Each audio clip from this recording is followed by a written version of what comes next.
हरे कृष्णा। तो चलिए शुरू करते हैं।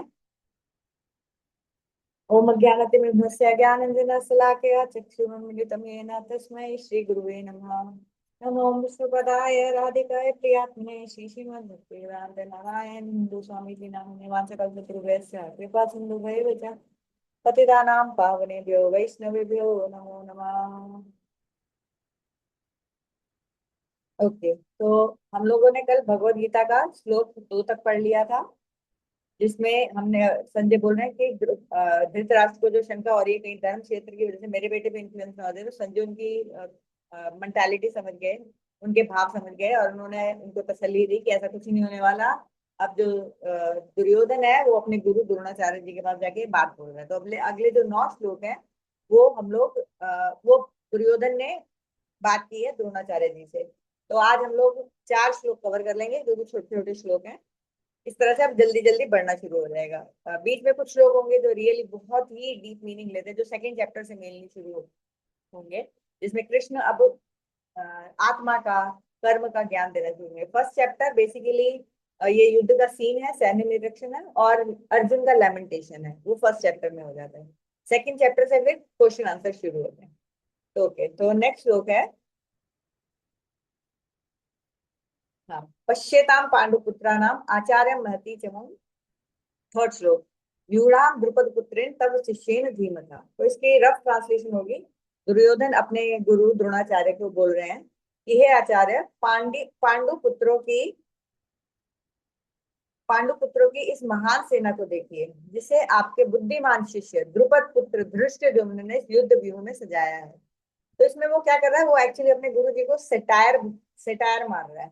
वो आगे पता चलेगा कैसे। तो धृष्टद्युम्न जो थे, जो कि पांडवों के सेनापति हैं, वो द्रुपद के पुत्र थे। जैसे हमने कल स्टोरी सुनी थी कि कल या परसों, कि द्रुपद और द्रोणाचार्य बचपन में बहुत अच्छे मित्र थे गुरुकुल में। लेकिन फिर जब बड़े हुए, द्रुपद ने प्रॉमिस किया I will be always your friend. उन्होंने बोला था कि तू तो राजा होगा, मैं तो एक नॉर्मल ब्राह्मण। उसने बोला कि हमारी मित्रता कभी खत्म नहीं होगी। लेकिन बाद में जब और आगे डिटेल में सुनेंगे कि द्रोणाचार्य जी को फाइनेंशियल ट्रबल हुई, तो उसने द्रौपद के पास गए हेल्प मांगने। तो एक या दो गाय मांगने गए थे शायद, तो उन्होंने साफ मना कर दिया कि तेरा मेरा स्टेटस बहुत अलग है एंड भीख मांगने मेरे पास मत आ। तो थोड़ा रूड हो गया था। तो द्रोणाचार्य को बहुत दुख हुआ। तो पर द्रोणाचार्य बहुत एलिवेटेड सोल है, तो द्रुपद की ही प्योरिफिकेशन के लिए कि वो गलत रास्ते चला जो उसके लिए बेनिफिशियल नहीं होगा। फिर जब उन्होंने कौरवों और पांडवों को शिक्षा दी, फिर बाद में उन्होंने गुरु दक्षिणा में मांगा था द्रुपद को पकड़ के लाओ, विच अर्जुन डिड। और फिर उन्होंने उससे कुछ आधा राज्य या कुछ गायें ले ली थी जो उनको चाहिए थी, जो उन्होंने इनिशियली इनकार किया था। फिर द्रुपद को खुला वापस छोड़ दिया था। पर अब जो द्रुपद था, उनकी ईगो हर्ट हो गई थी। इस वजह से उन्होंने, उनको मालूम था द्रोणाचार्य को भी इच्छा मृत्यु है, उनको मारना आसान नहीं होगा। तो इसलिए उन्होंने एक यज्ञ किया, जिससे फिर धृष्टद्युम्न पैदा हुआ था। धृष्टद्युम्न पैदा ही उनको मारने के लिए हुआ था। द्रोणाचार्य को अग्नि से प्रकट हुआ था वो। अब दुर्योधन जो है, द्रोणाचार्य को ये याद दिला रहे हैं कि उसने जन्म से वो आपको मारने के लिए लिया है, और ये जानते हुए भी कि वो आपको मारने वाला है, इसलिए उसका जन्म हुआ है। आपने जब वो शिष्य आपका शिष्य बनने आया, आपसे वॉरफेयर सीखने आया, तो आपने उसको मना नहीं किया। तो इनडायरेक्टली क्या कह रहा है कि आप कितने डल माइंडेड हो, कितने मंद बुद्धि हो। आप डायरेक्टली नहीं बोल रहा, but this is what he is implying. तो अब जो दुर्योधन ने इस श्लोक में एक वर्ड यूज किया है, तव त्वा शिष्यन धीमता। वो द्रुपद पुत्र यानी कि धृष्टद्युम्न की बात करें। धीमता का मतलब होता है सुपर इंटेलिजेंट, बहुत इंटेलिजेंट। तो यहाँ पर जो वर्ड इंटेलिजेंट यूज हुआ है, ये उसने बहुत सोच समझ के ये वर्ड यूज किया। क्यों धृष्टद्युम्न इंटेलिजेंट था? क्योंकि उसको मालूम था उसका जन्म क्यों है। वो बच्चा बन के पैदा नहीं होता, he was a young boy when he appeared. Draupadi भी ऐसे ही पैदा हुई थी, धृष्टद्युम्न दोनों भाई बहन थे, ऐसे ही पैदा हुए थे, अग्नि से प्रकट हुए थे। तो दुर्योधन, अब उसको मालूम है कि उसका दुष्योधन का जन्म मेरा क्यों हुआ है, द्रोणाचार्य को मारने के लिए। लेकिन उसने अपने इंटेलिजेंस यूज कर वो उन्हीं के पास गया। द्रुपद ने उनको उनके पास ही भेजा, उन्हीं से उनको मारने की कला सीखी। और फिर उसने ये पूरा, अब जो सेना, क्योंकि सेनापति वो है, तो उसने पूरा ये युद्ध का अरेंजमेंट कर दिया। तो see how intelligent he is, and how मंद बुद्धि, डल इंटेलिजेंस यू हैव, कि तुमने उसको ही शिक्षा दी। लेकिन ये दिस इज इम्प्लाइड, उसने एक्सप्लिसिटली नहीं बोला। अब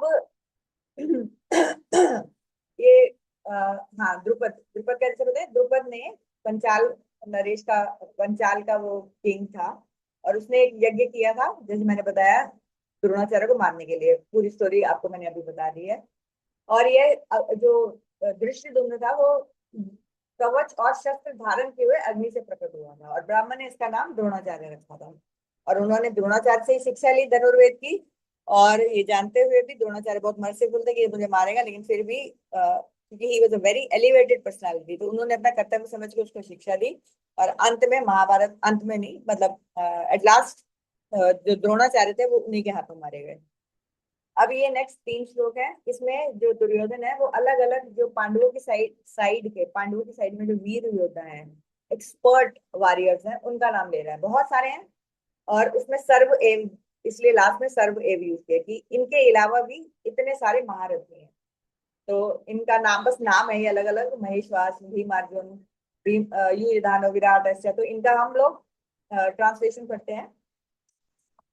तो वो बोल रहे हैं कि इस पांडवों की आर्मी में माइटी, बहुत ही एक्सट्रीमली पावरफुल वुमेन है, धनुष बाण चलाने वाले और दूसरे तरह के योद्धे हैं, जो कि सत्य की है, विराट है, द्रुपद है, धृष्टकेतु है।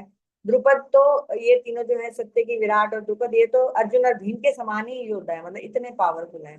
फिर चेकितान है, काशी है, पुरुजीत है, कुंती भोज है, शैब्य है, युद्धमन्यु है, उत्तमोज है, अभिमन्यु, प्रतिबिंध्या, और जो 5 द्रौपदी के बेटे हैं। उसने बोला कि ये सब महारथी हैं जो हमसे युद्ध करने के लिए बिल्कुल एक्सपर्ट हैं, आराम से हमें युद्ध में हमसे मुकाबला कर सकते हैं। तो अब ये जो नाम लिए, इनका हम लोग थोड़ा नाम समझते कि ये लोग कौन है, ताकि और थोड़ी अच्छी अंडरस्टैंडिंग हो कि पांडवों की सेना में कौन कौन था। पहले समझते कि उसने बोला कि उसने वर्ड यूज किया महारथी। तो महारथी का क्या मतलब होता है, ये लास्ट वर्ड है ना महारथा। तो उसका अलग अलग कैटेगरीज होती है योद्धाओं की।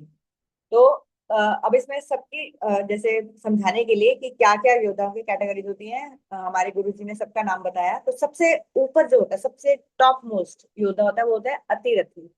अतिरथी वो होता है जो अकेला ही वो करोड़ों लोगों से लड़ सकता है, क्योंकि उसके पास पावर भी है और उसके पास मंत्र सिद्धि भी है। वो एक ही तीर से करोड़ों तीर बना के एक ही बारी में अटैक कर सकते हैं, तो उसके पास ये पावर होती है। तो he is the top most most powerful योद्धा अतिरथी। उससे एक कैटेगरी नीचे होता है महारथी, जो कि ये सब थे जिनका उन्होंने नाम लिया, जो अभी हमने पढ़ा, क्योंकि उन्होंने बोला सर्व एव महारथा। और महारथी क्या होता है, वो एक बंदा 10,000 लोगों से लड़ सकता है, पर उसकी लिमिट सिर्फ 10,000 होती है, तो वो अतिरथी से नीचे होता है। तो वो हो जाता है महारथी, जो 10,000 लोगों से अकेला लड़ सकता है। फिर आता है जो 1 to 1 फाइट कर सकते हैं, मतलब एक बंदा एक बंदे से ही फाइट करेगा, उनको बोलते हैं योद्धा। और जो 2 लोग मिलके एक बंदे से फाइट कर सकते हैं, मतलब एक अकेला एक बंदे से फाइट नहीं कर सकता, 2 बंदे चाहिए एक बंदे से फाइट करने के लिए, तो उसको बोलते हैं अर्धरथी। तो ये 4 कैटेगरीज ऑफ योद्धा होते हैं, अतिरथी ऑन टॉप एंड अर्धरथी ऑन द लोवेस्ट प्लेटफॉर्म। अब हम नाम, इस श्लोक में जिन जिन का नाम आया उनके बारे में एक क्विक समरी करेंगे। युधानु, उन्होंने युधानु का नाम दिया। युधानु था, सत्यकी का नाम था, मतलब सत्यकी का नाम यूज हुआ, उसका एक और नाम युधानु था। अब ये क्या हुआ था, आपको मालूम है कि जब युद्ध छेड़ वॉज इनएविटेबल डिसाइड हो गया था, तो दुर्योधन भी कृष्ण के पास गया और अर्जुन भी कृष्ण के पास गया।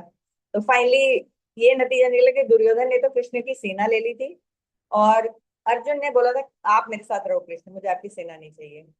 तो Duryodhan was very happy with this deal, but he was as stupid as he was. उसको मालूम नहीं था कि कृष्णा ही सबके कंट्रोलर हैं। और यादव सेना के प्रधान सेनापति थे और अतिरथी थे। अतिरथी मीन्स जो टॉप लेवल का होता है, अनलिमिटेड योद्धाओं से युद्ध कर सकता है। और उन्होंने अर्जुन से भी शस्त्र विद्या के रहस्य सीखे थे, और ये युद्धानु थे।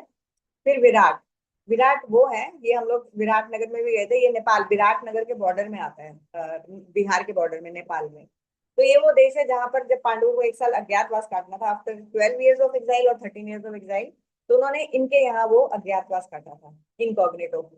तो इन्होंने भी, फिर इनकी बेटी जो थी उत्तरा, उन्होंने अर्जुन के बेटे से उनका विवाह हुआ था, उत्तरा और अभिमन्यु जी का। और इन ये भी ऑब्वियसली पांडवों की साइड से लड़ रहे थे। फिर आती है बात द्रुपद की। द्रुपद जो थे वो पंचाल के राजा पृष्ठ के पुत्र थे, इसमें थोड़ा स्पेलिंग गलत हुआ है। और जो महाराज कृष्ण थे और महाराज भारद्वाज, महर्षि भारद्वाज, जो कि द्रोणाचार्य के पिता थे, ये आपस में दोनों अच्छे मित्र थे। इसीलिए द्रुपद और द्रोणाचार्य भी आपस में बाल्यकाल में मित्र हो गए और शायद एक गुरुकुल में भी पढ़े गए। लेकिन बाद में जब द्रुपद राजा बन गए, तब द्रोणाचार्य ने उनसे थोड़ी सहायता मांगी थी, लेकिन उन्होंने उनका उचित सम्मान नहीं किया। और द्रोणाचार्य सम्मान को भूल नहीं सके।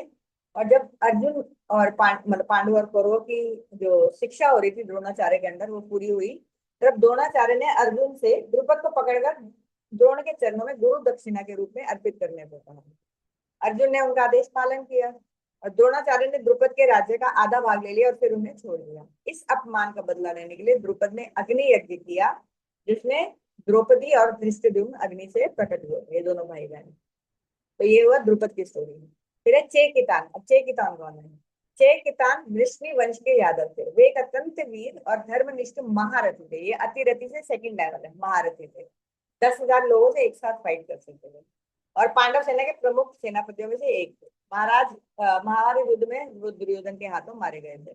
फिर है काशीराज। काशीराज जी कौन थे? वे काशी, जो वाराणसी, वहां के राजा थे। और वे दैत्य दुष्जिहा के अंश से उत्पन्न हुए थे और पराक्रमी और साहसी वीर थे और पांडवों की ओर से युद्ध में लड़े थे। अब पुरुजीत और कुंती भोज कौन है? पुरुजीत और कुंती भोज पांडवों की माता कुंती के भाई थे। इस प्रकार पांडवों के मामा हुए। महाभारत युद्ध में दोनों द्रोणाचार्यों के हाथ से मारे गए थे। फिर शैव्य। शैव्य महाराज युधिष्ठिर के ससुर थे। युधिष्ठिर महाराज की जो दूसरी वाइफ थी, उनके पिताजी। उनकी पुत्री देविका का विवाह युधिष्ठिर महाराज से हुआ था। वे मनुष्यों में श्रेष्ठ कहे जाते थे और पराक्रमी वीर योद्धा के रूप में प्रसिद्ध थे। जो शैव्य कौन थे? युधिष्ठिर महाराज के ससुर थे। और युधामन्यु और उत्तमौजा, ये सगे भाई थे और पंचाल राज्य के राजकुमार थे। महाभारत युद्ध के अंत में वे अश्वत्थामा के द्वारा मारे गए थे। अब सौभद्र, अभिमन्यु, ये मेन कैरेक्टर थे। ये भगवान श्री कृष्ण की बहन सुभद्रा के जो अर्जुन से उनका विवाह हुआ था, उनके पुत्र थे अभिमन्यु। और कृष्ण उनके मामा लगे। और उन्होंने अर्जुन से भी शिक्षा ली, कृष्ण से भी शिक्षा ली और बलराम जी से भी शिक्षा ली, जो कि कृष्ण के भाई हैं बलराम जी। और महारथी, he was only 16 years of age जब वो युद्ध कर रहे थे, और महारथी थे। अतिरथी भी बन जाते, लेकिन अभी because he was very young, तो ही कुड अलोन फाइट 10,000 योद्धास। तो वो जस्ट 16 इयर्स के थे। अर्जुन को जब जयद्रथ भगा कर ले गया, और हरे कृष्णा, लाइव में मैंने एक थोड़ा सी गलत इन्फॉर्मेशन दे दी थी, उसको करेक्ट कर रही हूँ। तो मैंने इसमें बोला है लाइव में कि जयद्रथ अर्जुन को भगा कर ले गया था जब अभिमन्यु का वध हुआ। एक्चुअली जयद्रथ नहीं भगा कर ले गया था। जयद्रथ को शिव जी का वरदान था कि वो किसी एक दिन अर्जुन को छोड़ के बाकी पांडवों पे भारी पड़ जाएगा। अदरवाइज वो किसी एक पांडव का भी मुकाबला नहीं कर सकता था। लेकिन ही हैड अ बून शिव जी के द्वारा कि किसी एक दिन, ओनली वन सिंगल डे, वो 5 अर्जुन को पे तो वो नहीं भारी पड़ पाएगा, लेकिन बाकी 4 पांडवों को वो हरा पाएगा एक किसी दिन में। तो वो दिन प्री प्लान करके किया गया कि जो सप्तक योद्धा होते हैं, जो लोग चैलेंज करते हैं कि या वो किसी को मार देंगे या वो खुद मर जाएंगे, तो उनको इस ड्यूटी पे लगाया गया कि दे विल चैलेंज अर्जुन, और अर्जुन क्षत्रिय, उसको मानना ही पड़ेगा और उसको उसको युद्ध भूमि से दूर भगा कर ले जाएंगे। और उतनी देर में अभिमन्यु दे न्यू कि अब वो उनका प्लान था कि युधिष्ठिर को वो कैच कर लेंगे। तो क्या हुआ, अभिमन्यु को चक्रव्यूह में एंटर करना था, वो हम आगे लाइव रिकॉर्डिंग जो हुई है उसमें सुन लेंगे। लेकिन ओनली करेक्शन इज कि इट वाज नॉट जयद्रथ, ये सप्तक योद्धा थे जो अर्जुन को चैलेंज करके ले गए थे। और जो जयद्रथ था उसने 4 पांडवों को अभिमन्यु की मदद करने के लिए अंदर नहीं जाने दिया चक्रव्यूह के, क्योंकि उसको वरदान था, उसने उस दिन वो यूज कर लिया कि इन 4 पांडवों को वो भारी पड़ जाएगा। तो अभिमन्यु फाइनली क्या हुआ, वो अकेला अंदर घुस गया और वापस उसे निकलना आता नहीं था, डेथ हो गई। तो आगे बात, जब भी आप जयद्रथ का नाम सुनेंगे इसको करेक्ट कर लीजिएगा कि जयद्रथ नहीं था, वो सप्तक योद्धा थे जिन्होंने अर्जुन को चैलेंज किया था। Thank you. चक्रव्यूह बन गया था जो अर्जुन के अलावा सिर्फ अभिमन्यु को तोड़ना आता था। तो अभिमन्यु को मजबूरी में अंदर घुसना ही पड़ा। He knew how to enter but he didn't know how to come out. उनको अंदर आना तो पता था, पर बाहर जाने का रास्ता नहीं मालूम था, क्योंकि आधी चीजें उन्होंने सुनी थी अर्जुन से अभी। और फिर अब अर्जुन को जयद्रथ भगा कर ले गया था और मजबूरी में it was only Abhimanyu who could save the day, otherwise युद्ध हार जाते पांडव। तो अभिमन्यु अंदर घुस गए और अनफॉर्चुनेटली उनको बाहर निकलना आता नहीं था, लेकिन उनको अकेले मारना पॉसिबल नहीं था बिकॉज ही वाज अ महारथी। तो उनको फिर बहुत सारे महारथियों ने मिलकर मारा। जिनमें से द्रोण, कृपाचार्य और कर्ण मेन थे। दुर्योधन भी था ऑब्वियसली, दुर्योधन, दुशासन और शायद, और तो ये इवन द्रोणाचार्य, कृपाचार्य इतने बड़े साधु थे, लेकिन अनफॉर्चुनेटली इस गलत चीजों में उन्होंने उनका साथ दिया, तो पहला अधर्म उन्होंने किया, फिर उसके बाद उनको उनकी शरीर उनको भी छोड़ना पड़ा। अब द्रौपदी द्रौपदी द्रौपदी के 5 पुत्र थे, और हर मतलब एवरी पांडव से, जैसे युधिष्ठिर जी से एक, अर्जुन जी से एक, भीम जी से एक, नकुल सहदेव से एक, एक पुत्र उनको हुआ था। और प्रतिविंत, सोम, श्रुतकर्मा, शातनिक, अश्वत्थसेन, ये 5 पुत्र थे। इनको लास्ट में अश्वत्थामा ने, जब युद्ध खत्म हो गया था, अश्वत्थामा ने रात में आके इनको सोते हुए 5 पुत्रों को मार दिया था। अब यहाँ पर हम लोग 7 बज गए हैं, शेष यहाँ पर कंक्लूड करते हैं। लास्ट में जो अभी हमारे 4 1 to 6 श्लोक पूरे हो गए, लास्ट में दुर्योधन ने क्या किया, दुर्योधन द्वारा जिन योद्धाओं के नाम लिए गए हैं, उनके अतिरिक्त पांडवों की सेना में बहुत सारे अन्य महायोद्धा भी थे, और दुर्योधन ने उन सबका उल्लेख किससे किया, सर्व एव महारथ है, जो हमने पढ़ा, सर्व एव महारथ, लास्ट श्लोक के लास्ट। तो इसके साथ हम लोग ये कंक्लूड करते हैं। फर्स्ट चैप्टर में बस मोर और लेस इंट्रोडक्शन होगी, फिर अर्जुन का लैमेंटेशन होगा, बस फटाफट फर्स्ट चैप्टर खत्म हो जाएगा। फिर सेकंड चैप्टर में थोड़ा थोड़ा हम लोग कर्म योग के बारे में सुनना शुरू करेंगे। तो again thank you all for joining, और फिर हम लोग कल मिलते हैं। कोई क्वेश्चन हो तो आप ग्रुप में डाल सकते हैं, या मुझे पर्सनल मैसेज कर सकते हैं। Thank you, Hare Krishna. Conclude करते हैं।